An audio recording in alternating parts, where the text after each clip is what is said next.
नमस्कार दोस्तों, Bharat selection wing लखपड़ा बाग बाराबंकी के ऑफिशियल चैनल पर आप सभी का स्वागत है। डिक्टेशन रामधारी गुप्ता, खंड 1, प्रतिलेखन संख्या 10, 11 और 12, स्पीड 120। स्टार्ट होगा 5 सेकंड बाद।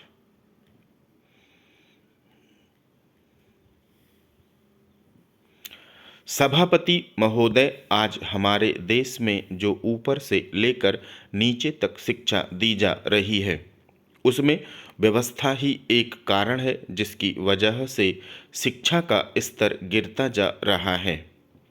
मेरा अपना विचार है कि जो शिक्षा प्रणाली है और जिस रूप में शिक्षा दी जा रही है वही अनुशासनहीनता का भी कारण है। अपने देश और प्रदेश में हर एक की अपनी अपनी भाषा है और वह बालक जो इस देश में पैदा हुआ है, जो अपनी मातृभाषा की गोद में पला है, उसको यदि अपनी मातृभाषा में ही शिक्षा दी जाए तो मेरा विचार है कि शिक्षा का स्तर ठीक हो सकता है। जो सबसे बड़ी भूल है और कमी सरकार के द्वारा दी जाने वाली शिक्षा के संबंध में हो रही है वह यह है कि बालक की मातृभाषा में शिक्षा न देकर उसको उस भाषा में शिक्षा देने की व्यवस्था की गई है जो हमारे देश या प्रदेश की भाषा कभी रही ही नहीं। मेरा अभिप्राय विदेशी भाषा अंग्रेजी से है।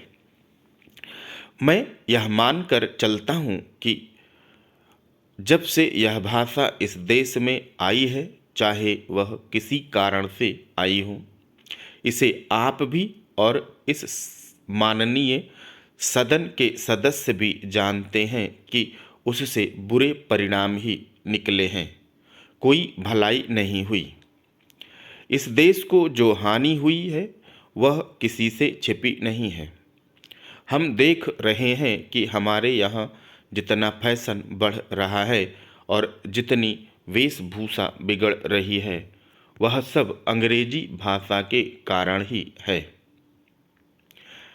जिस समय यहाँ पर अंग्रेजों का राज्य था, प्रायः यह देखने को मिलता था कि वे लोग जो विशेष करके किसी न किसी तरह से सरकारी पक्ष के ही होते थे, अंग्रेजों से मिलने के लिए जाते समय अंग्रेजी वेशभूषा का ही प्रयोग करते थे। परंतु यह इस देश और इस प्रदेश का दुर्भाग्य है कि अंग्रेजों का राज्य समाप्त हो जाने के बाद भी लोग उनकी वेशभूषा को पहनते चले जा रहे हैं। इससे जो प्रभाव हमारे देश के फैशन पर पड़ा उससे लाभ के बजाय हानि ही हुई है और हो भी रही है। ऐसा मेरा विचार है कि अंग्रेजी वेशभूषा से इस देश को बहुत हानि हुई है। भारत की गौरवपूर्ण सभ्यता और संस्कृति के संरक्षण पर पर्याप्त ध्यान देने की आवश्यकता है। अध्यक्ष महोदय, मैं आपको एक और बात बतलाना चाहती हूँ और वह यह है कि कृषि विभाग को योजना आयोग ने बहुत गलत रास्ते में बिठा दिया है। उन लोगों के पास लड़ने के लिए दम नहीं है और देश में खाद्यान्न का उत्पादन बढ़ाने के लिए जो योजनाएं चाहिए और उनके लिए जो धनराशि चाहिए वे उनको पूरी तरह संस्वीकृत नहीं करा पाते हैं। कृषि विभाग तो जमीन की तरह आधार होता है और उसी पर देश के लिए पर्याप्त अन्न पैदा करने का भार होता है।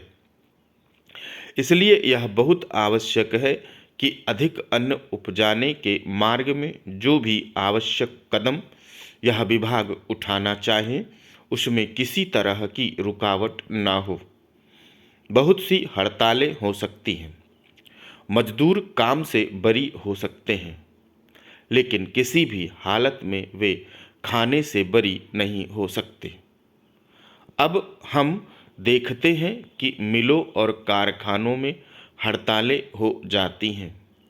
छुट्टी हो जाती है तो आम काम के दिनों की अपेक्षा लोग उन दिनों में ज़्यादा खाना खाते हैं, ज़्यादा दावतें करते हैं।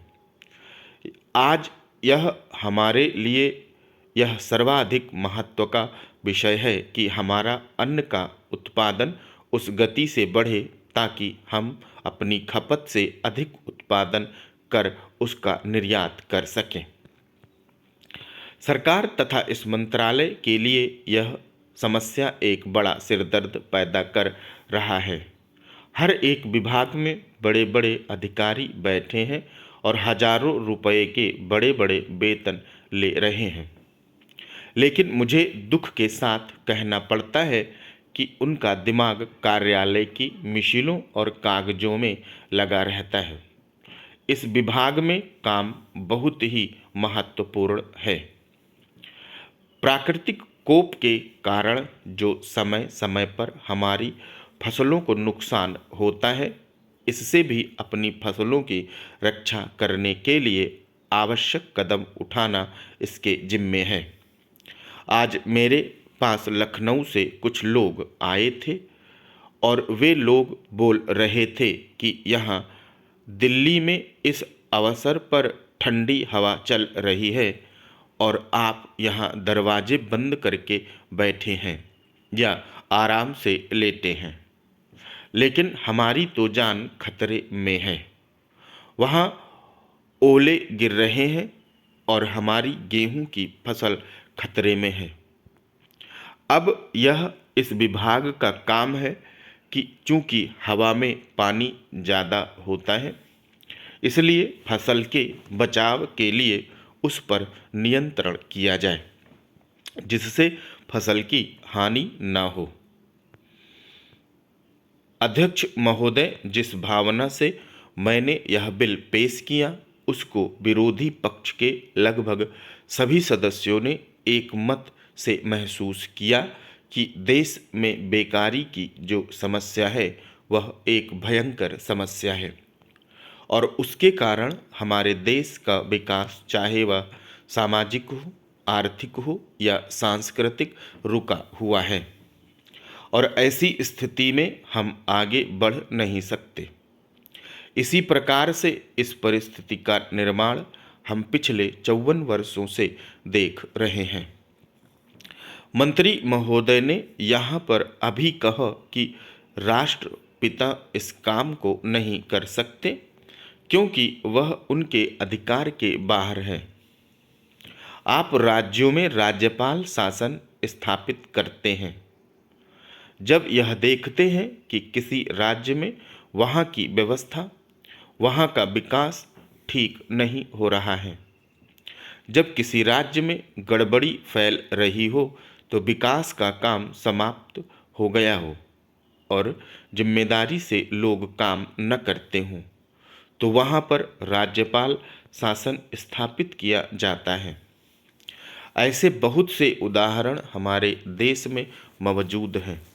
उसी प्रकार से हमारे राष्ट्रपति हैं और अगर देश में इस तरह की स्थिति वर्षों तक चले तो कोई कारण नहीं है आपात के रूप में राष्ट्रपति इस देश की सुरक्षा के लिए, इस देश की उन्नति के लिए जिम्मेदारी अपने हाथ में न ले सके। हमारे भाइयों ने बहुत से उदाहरण दिए हैं कि राज्यों में संयुक्त सरकारें नहीं चली, लेकिन उसके पीछे राजनीतिक हथकंडे थे। अगर कोई राजनीतिक पार्टी जिम्मेदारी से काम नहीं करती तो विधान में यह स्पष्ट है कि राष्ट्रपति शासन अपने हाथ में लें। मैं एक उदाहरण देता हूं कि संविधान में आदिवासी हरिजनों के उत्थान के लिए प्रण किया गया था कि 10 वर्ष में उनकी सामाजिक तथा आर्थिक स्थिति को सुधार देंगे, लेकिन यह सरकार उसमें भी असफल रही।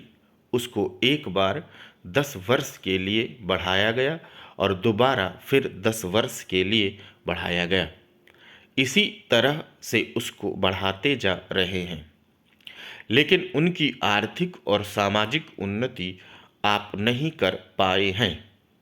इस काम में सरकार बिल्कुल असफल हुई है। पिछली बार सरकार पर अविश्वास का प्रस्ताव भी आया था और वह पास होने वाला था। इसलिए मेरा कहना है कि हमारे देश में यह जो बेकारी की समस्या है वह एक बहुत ही भयंकर समस्या है।